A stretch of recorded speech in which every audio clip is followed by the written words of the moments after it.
Before I get into the things that I had wanted to report, I want to tell you that Audrey and I just got back my little couple of day trip, 3-day trip, I guess, to southern Utah and the corner of Colorado, a part of the country I've never seen before, Blanding and Monticello and Cortez, Colorado, and Silverton. Very, very pleasant, nice trip. It was some things I didn't know existed down there. Okay, I've got 4 or 5 stories that I've told several times to several people.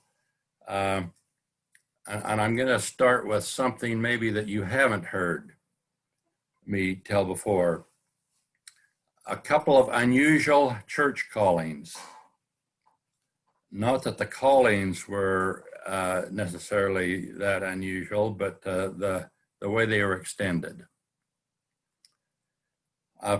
Most of you probably have heard the story of how I thought the Lord had directed me and got me to Virginia to work on a dairy farm in Virginia. I worked for a fellow that was not much older than I, that kind of inherited a dairy farm from his father, who was a doctor. It was kind of an old southern plantation farm, and the fellow that I was working for didn't know anything about cows, but he had me come run his dairy. After I'd worked there about 5 years, he decided he did not want to be in the dairy business and sold his farm, his cows anyway. And so I was looking for a new job and found a job in Monroe, Snohomish, Washington, working for an outfit that was milking 3,000 cows. It was nice to get in the West again and close to Audrey's family. We were not too far from Audrey's folks, and we got to visit them quite often. I was in charge of one of the 1,000 cow dairy. There's 3,000 cows being milked. There's 2 1,000 cow dairies, and there was a couple of 500 cow dairies. I was in charge initially of one of the 1,000 cow dairies, and then subsequently in charge of also one of the 500 cow dairies. All of you know that if you're willing to serve in the church, you're always asked to serve in the calling, especially if you're out in away from Utah. If you've had a little experience, why you have plenty of chances to serve. I'm going to tell you about a calling that was a little unusual for me. I think at the time I was serving as an executive secretary in a bishopric. I got word that the stake president wanted to see me. So I went to see the stake president. Now this first story is not the unusual calling. It's kind of the setup to the unusual one. I was driving the car on the way to the stake president's office, and I remember it very distinctly, the location on the road where it came to me, the impression, you are going to be called to be the elders quorum president. And I was trying to contemplate what all that meant and that experience. And then the impression came to me, and these will be your counselors. Two names came to me very clearly. So that did happen. I went and was called to the elders quorum president, and the 2 counselors that the names came to me were called as counselors. Okay, now I'd just been in that calling just a few months, relatively a short length of time. And I got another call saying that stake president wanted to see me. At this time, I was still pretty young. If I wasn't still in my 20s, I just turned into my 30s. Okay, on this trip to the stake president's office, I got no direction as to what he might want. But I got to the stake president's office, and he called me in and he said, "Brother Andrus, we have a problem. As you know, we just formed a new stake, and in order to be a mature stake, we needed a welfare project, and we've just bought a dairy farm. But no one knows anything about running a dairy farm. So we want to extend to you a calling to the High Council with the assignment of being over the dairy farm. So we want you to run the dairy farm, hire someone to run it, manage it, make sure that everything's going well. So that's my calling, to be on the High Council, because the stake had a problem that they didn't know how to run a dairy farm. You would have expected the stake president to say, oh, Brother Andrews, because of your faithfulness and the Lord's inspiration, because of the job that you can do for the saints, we want to extend a call to the High Council. But this was different. It was because nobody knew how to run a dairy farm. Okay, that's the calling for me. Now I want to tell you an unusual one for Audrey. Now, she and I disagree on what calling she was be called to. I thought it was to the Young Women's President. She thinks it was to be the Relief Society President. Now, this calling is quite strange, and especially when I start telling it, you'll think it's really strange. Okay, Audrey was in the home of the stake president, the branch president.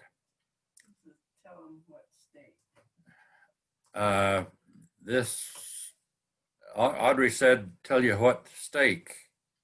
I don't know why that matters, but we're in the Roanoke, Virginia stake and in the Rocky Mount branch. But Audrey was in the home of the branch president.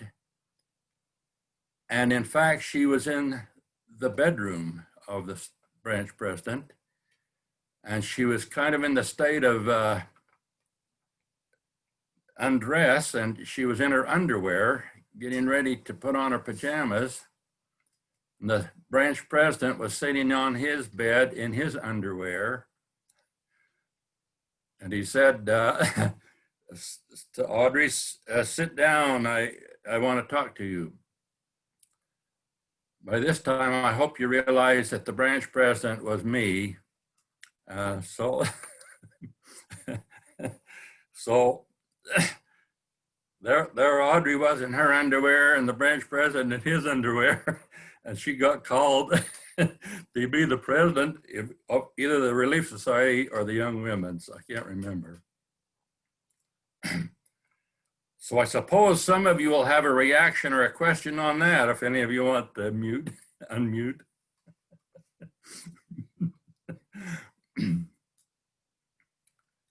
Any of you have a question or a comment on that one? What was the answer? The answer was affirmative. She would accept.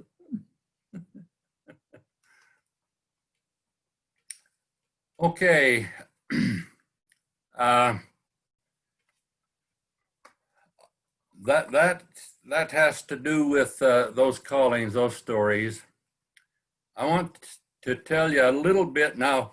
Most of these stories that I want to relate to you, I would call them faith promoting stories. This next one is just kind of more of a report on something that I've done in my life, but not necessarily faith promoting. A couple of my jobs that I've had in my career, I thought that the Lord directly sent me there and placed me there for a purpose. This next one, I thought maybe I had a choice on my own, and I chose to do it myself. And that was working for BYU. I got a call from a director at BYU. I was working in Washington on this big dairy, and the director at BYU Agriculture said that he had an opening for a job at the BYU dairy. Was I interested in it? And I said, well, not I'm not looking for a job. I'm happy with the one I've got. And he said, well, I'd appreciate it if you would at least send in a resume to us, and let's see where it goes from there. So I did that, and I'm assuming that I got this invitation because I was the little brother of Ken Andrus. And Ken had preceded me at BYU and worked for them and had such a good reputation. And the same man, I think, that had kind of been one of his bosses, maybe the main boss, Max Wallentyne, was the one that called me. So they sent me a plane ticket to come to Provo and to Spanish Fork to look at the job of being over the BYU dairy. And they offered me I don't know how many people they had apply. I don't know that, but the day that I come to look at the job, they offered me the job, and I took it. So that was a real good experience for me, working for the church, BYU, who I had a lot of love and admiration for. Working with students and cows. Now, the last week, Dan gave his report, and he indicated that he was not very fond of milking cows or being around cows. Of all the farm jobs that I had, milking cows was not my favorite. I didn't mind it too much, but I prefer other jobs. But other than the first few months of my employment on dairy farms, the first few months I milked once a day and took care of everything else. And my boss finally said, I think your time is best spent not milking, but doing the management.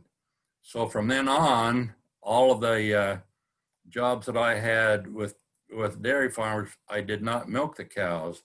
Maybe occasional part of a shift or a little bit, but the rest of the time I was just making sure that the cows did get milked and fed and bred and taking care of the calves. So a couple of the highlights and report on my experience at the BYU dairy. When I came to Spanish Fork, worked on the dairy, there were a lot of dairies around the valley here and in Utah County. Just about everybody that was doing much of anything to do with dairy farms was on a testing program. They called it Dairy Herd Improvement Association. And at least once a month, the testers would come and test the milk production of all the cows and the butter, fat, and protein, and you could see how your cows ranked within the herd and how your herd compared with others. When I arrived at BYU, the BYU dairy was down the list 15th in milk production as a herd in our county. I'd had some really good experience being in the student dairy and on the dairy in Virginia and on the dairy in Washington that gave me a lot of good experience with dairy farming. And so I put some of my practices and my techniques and my management techniques into place, and rapidly our herd, the milk production increased and kept getting higher and higher. And pretty soon it was a #1 ranked dairy herd in Utah County. It wasn't long before it was 1, 3, 2, and then 1 in the state of Utah. And then we started getting ranked nationally, quite often in the top 10. One of our cows took the national record for her age in milk production. We got as high as third dairy herd in the nation in one category in milk and protein production per cow. 3/4 of my time was supposed to be dedicated to the dairy and 1/4 to the animal science department at BYU. So I got invited to the faculty meetings. I was involved with the students. I was in charge of the dairy judging team. I got to go around and with the dairy judging team to contest with other universities here in Utah and California, the World Dairy Expo in Wisconsin. And I was the coach of the national champion dairy judge of all the collegiate dairy judges in the country. A gal from Orem, Utah, that had never been on a dairy farm. But when she got involved with the animal science department and she come to work at the dairy, milking cows and feeding calves, and she really got involved. And so I take the credit for being the coach of a All-American dairy judge.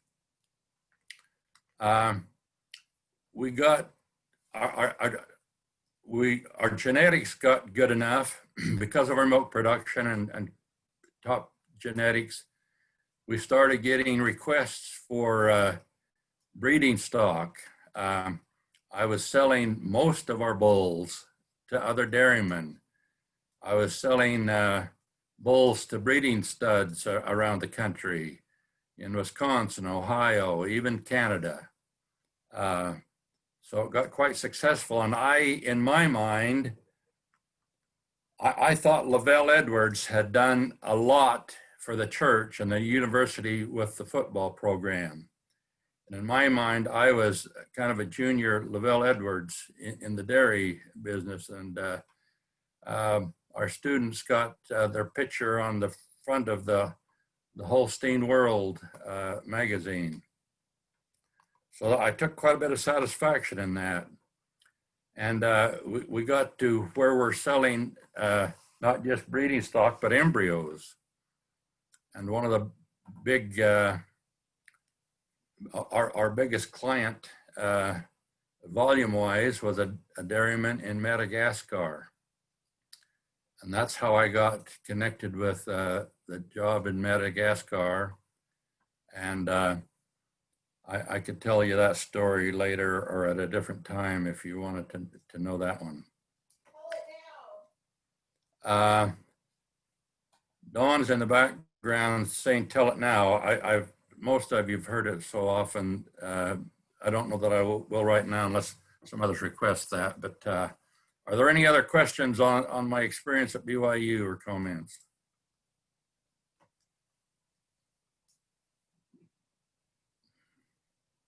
You make me proud to be your nephew. I didn't know you were Lavelle Edwards Jr. That's pretty good. Well, that's in my mind. Well, it's in my mind too now. Didn't you get mistaken for Lavelle once? Didn't somebody see you on the street and think thought you were Lavelle? You do. Not just once, many times. Well, 3 or 4 times. So it's not a leap to call yourself Junior Lavelle if you get mistaken for him on the street. Yep. Okay. Doug, I think you should, if you think you have time, you should tell the Madagascar story. Okay, I can tell you that one.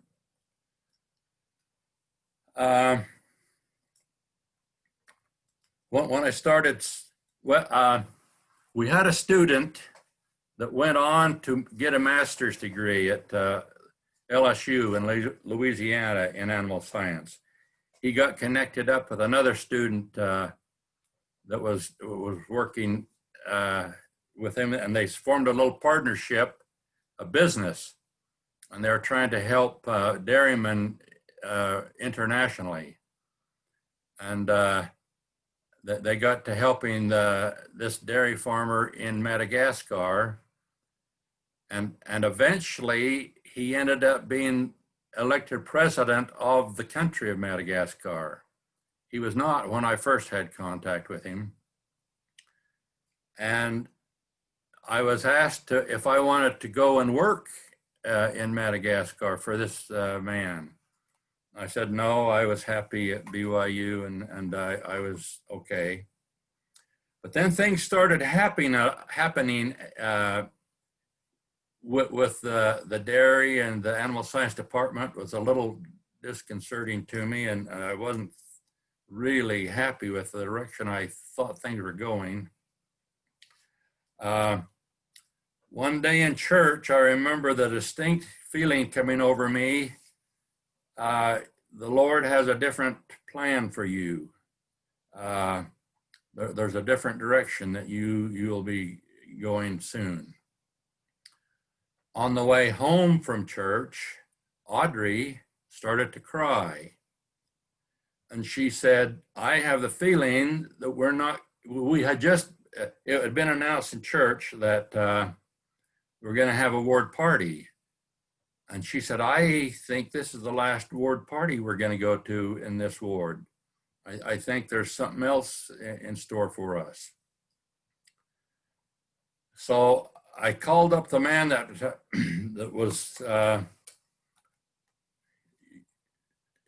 had directed me, and I was dealing with on selling embryos. And I said, I guess I am up to the possibility of looking into a job in Madagascar. And he said, okay, let's go to Madagascar and look it over. So he got me a plane ticket to go to Madagascar to look the place over.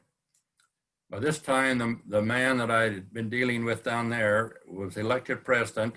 And now instead of just helping his dairy, he was wanting to help all of the people in Madagascar with dairy farming and getting more milk and more opportunities for income. So I got there and I spent about 3 days there, one at the farm, looking at the farm, one flying around the country in the president's helicopter with his the Secretary of Agriculture and his chief of staff, his right-hand man. And they had been given the assignment of going around to see what could be done in the whole country as far as with dairy farming.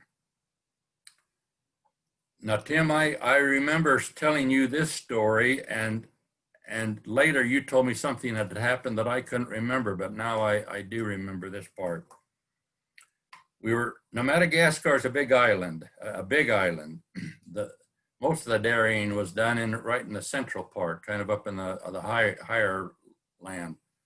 But we'd been on the coast, and we were going over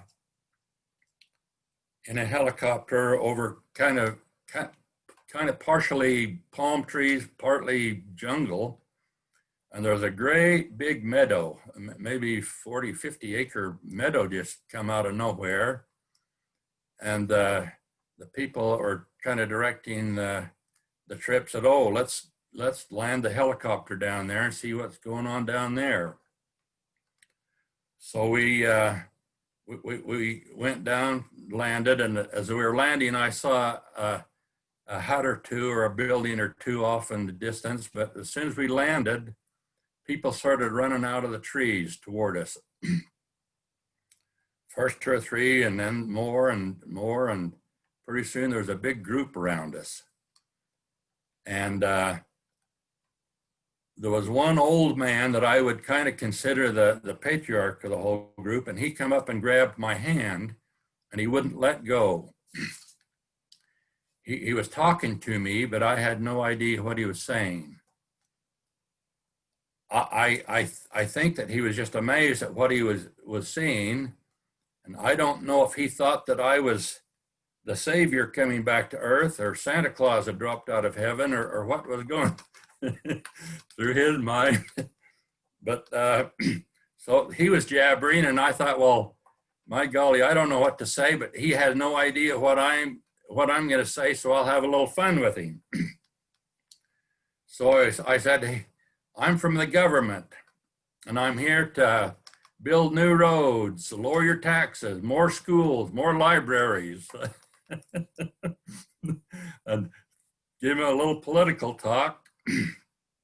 And of course, he had no idea what was being said, but I kind of had fun with it. And this is the first time that I'd seen, there was a woman or two, young women, their faces were painted a green. And I have no idea what that meant or what it signified, but that experience. So, okay, so the Malagasy people talked to the people there, and we spent about 30 minutes, then we got in the airport and came home. At this point, I had not met with the president. We were supposed to meet with him one evening, and we were about to go meet with him and give him our report. And we got word from him that he had an interruption and cancellation, interruption, so we had to cancel our meeting. Before I went to Madagascar, I looked up the address and a phone number for the mission home, not knowing if I would get to see anyone there. But so I had a free 3 hours that we were supposed to do something else, but that had canceled. So I asked my hosts if we could go to my church. We went to the mission home there in the capital, Antananarivo. And we got there, and it was in the evening, dark. And I knocked on the door, and the mission president came to the door. And he said, I was expecting you. That really surprised me when I come to the mission, the door, and he said, I was expecting you. He also was a relative. I didn't know that. So he invited us in. So tell us what relative. It was mom's brother's, no, it was father's, my father's sister's son. It was Hill. It was your father's brother George's daughter Lenora's son. Oh, there you go. You know more about it than I. President Hill, anyway. Okay, now one of the reasons he said he was expecting me, it wasn't just pure revelation, I guess. He said, I have your business card here. And I said, how could that be? I have never given my business card to anybody in Madagascar. And he said, well, apparently you gave it to somebody in South Africa and told them that you're coming to Madagascar. And he happened to be coming to do some church work on a building for the church. And he gave this to me yesterday. And so I have your business card here. So we went in to visit with them, and just a few minutes, maybe 20 minutes, there was another missionary couple there. I assumed it was a senior couple. I just briefly spoke to them, and so we left. The next morning, we went to the president's office and gave the report, and I said, okay, that's good, wonderful, okay. And he said to me, I would like to have you come work for me. My people will take care of the details. And we left, and I went to the airport. And when I got to the airport, there was the missionary couple that was at the mission home the night before. And I went up to him and said, oh, I'm sorry I didn't get to speak to you last night more, but I'm assuming you're a missionary couple here in Madagascar. And I said, well, yes and no. I'm one of the presidents of the 70s, and I'm in the area presidency of the mission in South Africa. And our church has a load of supplies, a shipload of relief supplies for the country of Madagascar, but they've got it held up at the port, and they won't release it until we give them a bunch of money. And I come over here to see if I could meet with the president of the country to see if we could work something out. But I'm going home very discouraged because I could not get a meeting with him. And I said, oh my golly, I just left his office. I met with him this morning. And he said, oh my golly, that is something. I'm wondering if you could help here. So I went to Mario and Lanto, the people that had been with me, and I said, our church has a shipload of supplies, relief, humanitarian supplies for the country, and they won't let them out of the port. Could you help us? And Mario looked at his watch and he said, I don't know that I can get this done for you today, but I will take care of that. So here, a little Idaho farm boy was doing something in Madagascar that the general authorities couldn't get done.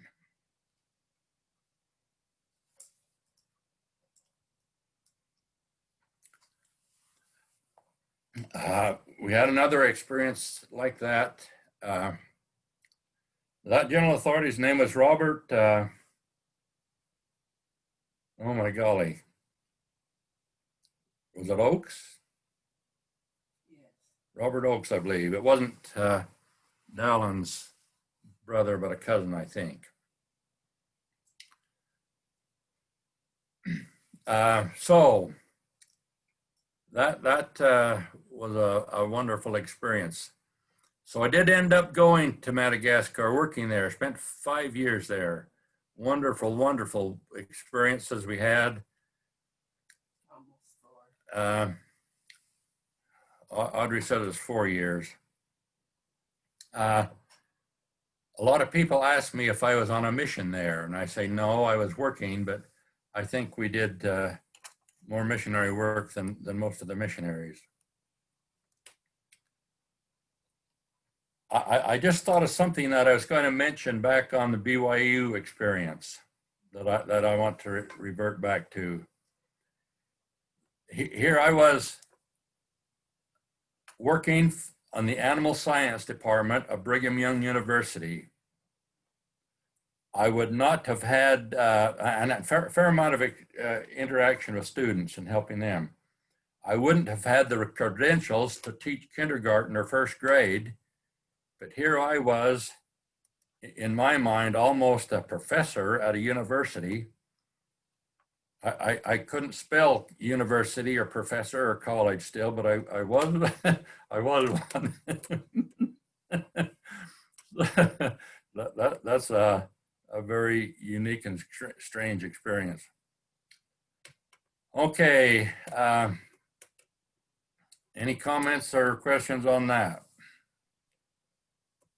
Yeah, I have a question. Can you tell us about when you're in Madagascar, the size of your branch when you moved there, and the size of the branch when you finished and moved home?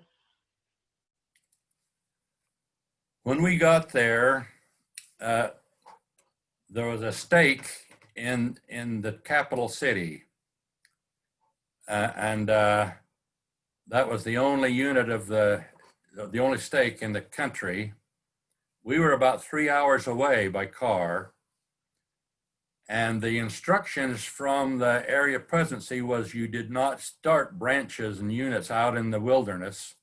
They'd had some bad experiences in Africa trying to organize a church and a unit and having the whole church program and church programs started and units, and so he did not, the area president wouldn't let our units do anything but just have soon after I got there, I got a call from the mission president asking if I could be, I can't remember if he called it a priesthood leader or a branch president or something.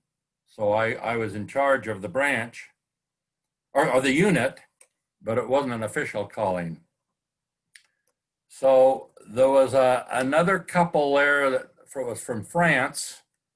He had served a mission in Madagascar and had come back to work. He and his wife were members of the church.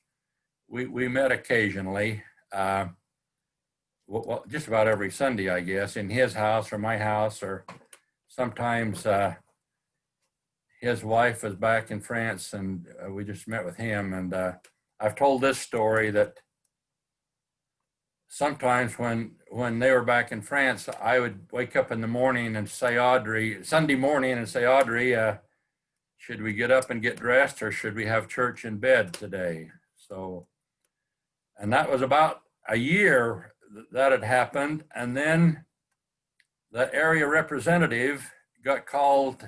He was a general authority, got called back to Salt Lake, and the new representative, regional representative, area authority, did not have that same restrictions. And he let the mission president send some missionaries up to visit our unit to get a report on what was going on and what could be done. And the missionaries come back and report said there is no way you cannot have missionaries in that area. You need to have missionaries there. So they sent missionaries up, and the missionaries started just teaching people just right and left. The limitation on how many people they could teach is how fast they could get from one home to the next.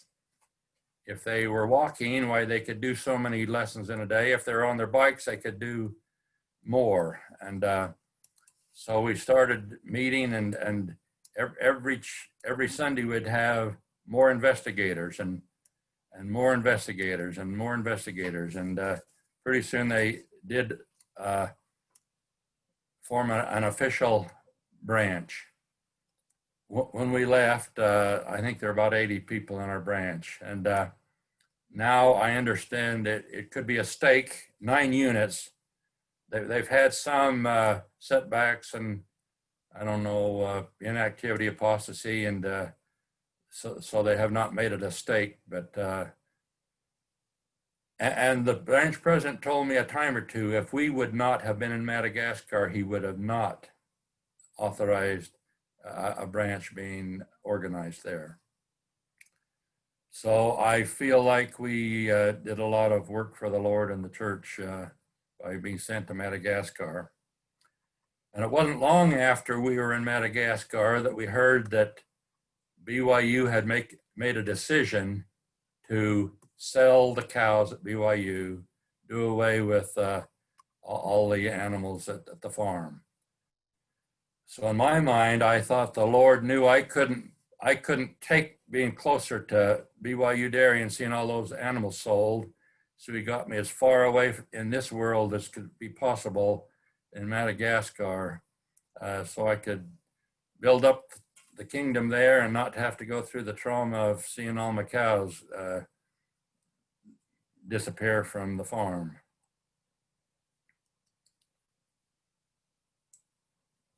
Anything else?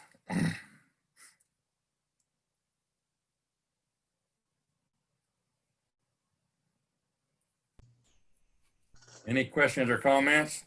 Roy, I used to think that when I got to the other side, I might be able to be with the family, but after listening to you, I'm afraid I'm not going to make it. I listen to Joe and she'll get you there. Well, she says she tells me, but I can't remember long enough to do it. She'll take care of you. Don't worry. Okay. Well, thank you. You're encouraging anyway. So, Doug, what was the toughest thing for the new converts to overcome in Madagascar? When you talk to them, you did not have to talk anything about humility. You did not have to talk to them about angels and revelation and visitations from heaven. I guess the limitations were their faithfulness and thinking they had to come to church every Sunday, maybe, and they were so poor that it was hard for them to part with any of their substance for donations to tithing. The branch president was supposed to be in charge of collecting tithing and taking care of it, but that's another thing. One of the reasons why they didn't form a branch is because they did not want white people, foreigners, being in church leadership positions. So I couldn't be the branch president. They had to wait till a Malagasy person got converted. But when tithing funds were donated to him and fast offering funds, he gave it to me and said, "You take care of it. I don't want that in my home. I don't want the temptation of not being not using it properly." We were instructed not to pay our tithing in Madagascar, but save it and wait till we got home and take it to Salt Lake and pay our tithing in Salt Lake. They said if you paid your tithing in Madagascar, it would be so unbelievable to the people, and it wouldn't be safe, and they wouldn't believe that you would be have that much money. It would not be wise. So that's how we did our tithing. Once a year when we came to Salt Lake, we'd go pay our tithing.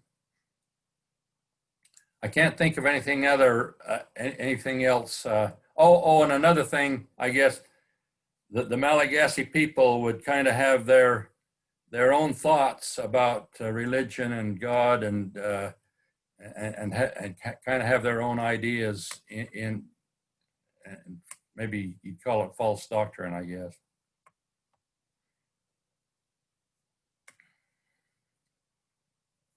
Anything else?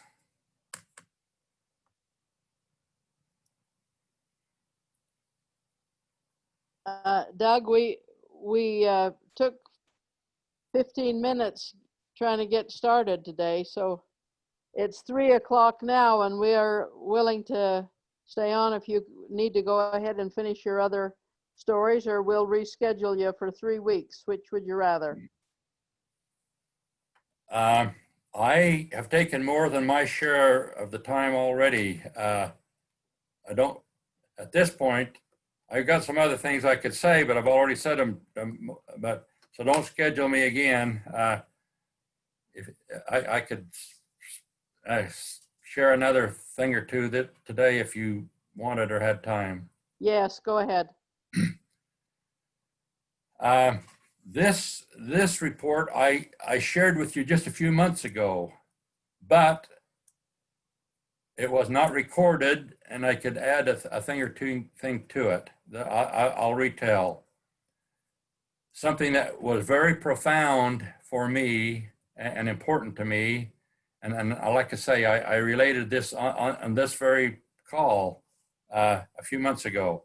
The experience when I was very young on my first talk in church that I want to expound upon a little bit. My very first talk in church, I was asked to talk. I'm assuming it would have been a 2.5-minute talk in Sunday school. I was just petrified and scared to death when I got that request to talk. Now, I don't know if it was, I grew up being told you don't refuse a call or a request by a church leader. You always say yes. Now, I don't know if I'd already been told this directly, but I remember one time my mother directly told me that. So I knew I didn't have the option of saying, no, I can't give a talk, but I was very, very scared. My mother was helping me prepare a talk, and my father come in, and when he found out what we were doing, he said, I have some advice for you. When you give a talk, don't be reading something from that somebody else wrote down. Have it for your own words and your own thoughts. And also speak up so people can hear you. So that was very good advice. I don't know if it was my idea or my mother's, but I told the story of David and Goliath. So I went to church to give the talk. Like I say, just petrified. It was announced that the song would be sung and then I would speak. During the song, I tried to sing the words and realized I could not make any words come out of my mouth to the song. And I thought, oh my golly, I am in trouble. I don't know that my leg could carry the weight of me getting up in front of this crowd, and now I can't open my mouth to speak. So I'm in really trouble. But I got up and gave the talk. After my mother had me rehearse the story, she said, okay, now, Doug, you pray and ask for your Heavenly Father's help in giving this talk. So I got there after the song. I got up not knowing what in the world would happen, but I got up and gave the talk. After the talk, as I was leaving, an older lady came up and said, oh, that was a nice talk. Thank you. That was very good. I got home and my mother said, nice job, Doug, but now you need to learn another lesson. I don't know if she said it in these words, but she said, you ask for help from your Father in heaven to help you with this talk. Now give him thanks for the help that he gave you. There's 2 or 3 important lessons I learned from that experience that's still with me. I learned that it's very good to have 2 parents helping you. I learned from my father's advice that when you have asked to speak, you've got an obligation not only to talk, and give maybe your own words, so it's in your mind and your heart, not just reading something else. You've had to give some preparation. And also you have an obligation to not just talk, but if you're talking, you have an obligation to be heard. I learned that my mother knew she wanted to teach me that I needed help from my Father in heaven, and that I needed to thank him for that. I learned that it was very important to receive a compliment. When that lady told me that I'd done a good job, that really meant a lot to me then and still now. So I realized how important it is to somebody that's made an effort to do something if they're complimented and given a little praise. Now, at the time, I was told if you receive a call or a request from a church leader, you do not turn it down. In a religion class at BYU from Cleon Skousen, I learned something that might be added to that.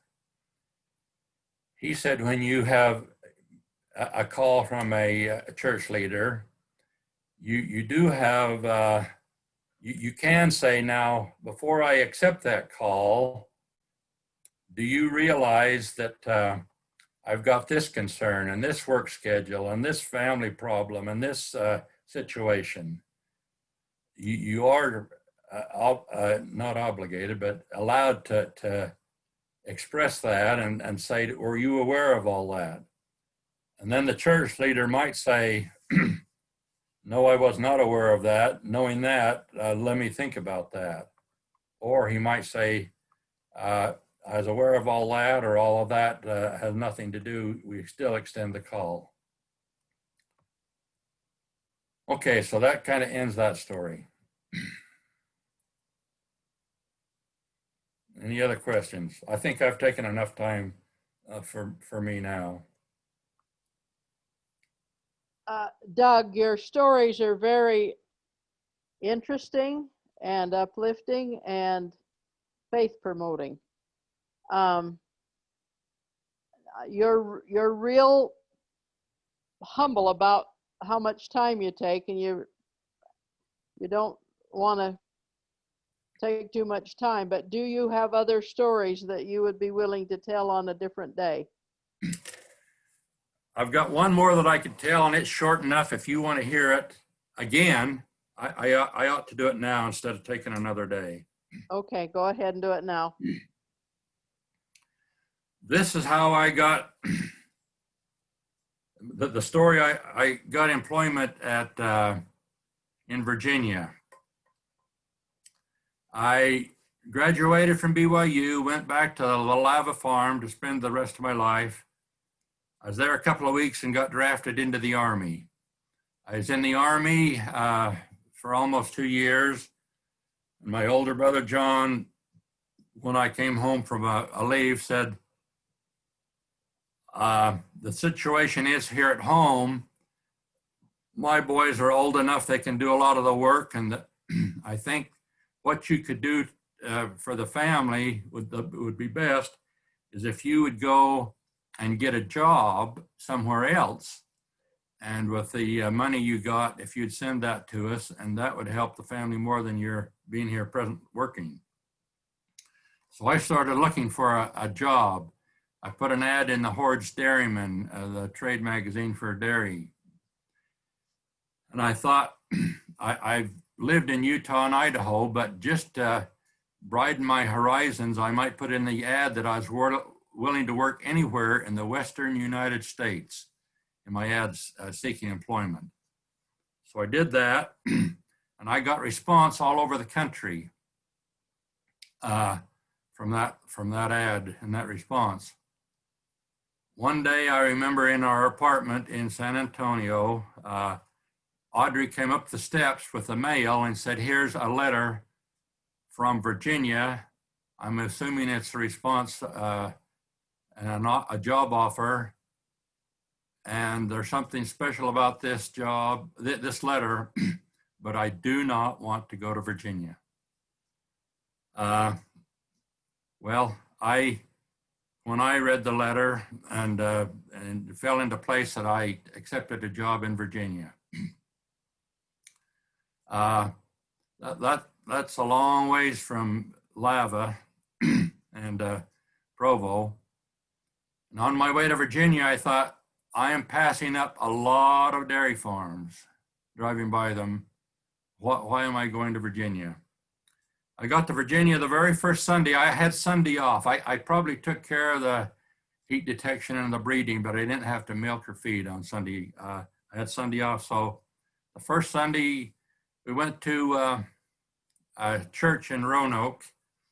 I was still in the parking lot, and a man came up to me and said, oh, you look like you're new. I'm the Elders Quorum president. And so I told him what was going on, and I'd moved into Rocky Mount or Callaway. And he said, oh, come in and meet some of the people. And we went in and just got in the foyer, and a man came down the hallway, and the Elders Quorum president said, oh, here's our stake president. The stake president talked to me a minute and said, Brother Andrus, how do you feel about the church?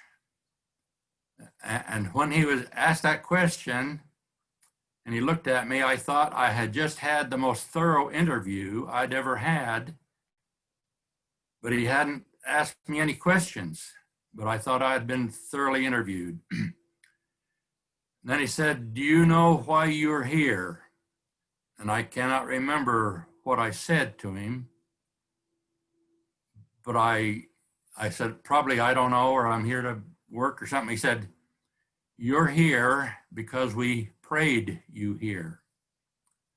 We've got some people down in the area where you're living that need to have some church activity, and we have no one to call as a priesthood leader, and you're here because we prayed you here. It wasn't long before I was called to be the president of a dependent Sunday school, and then it wasn't long before I was called to be the branch president.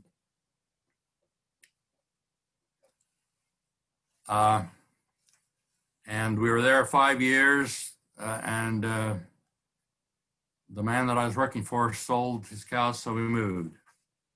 There's just but one other story that I could tell you what was that? Oh, Nauvoo mission. Should we do that at the first part of another story or today? I think we should give you a couple of weeks off and have you do another day. Okay. What do the rest of you think? I agree. Okay, and Jay, it's so good to see you. Do you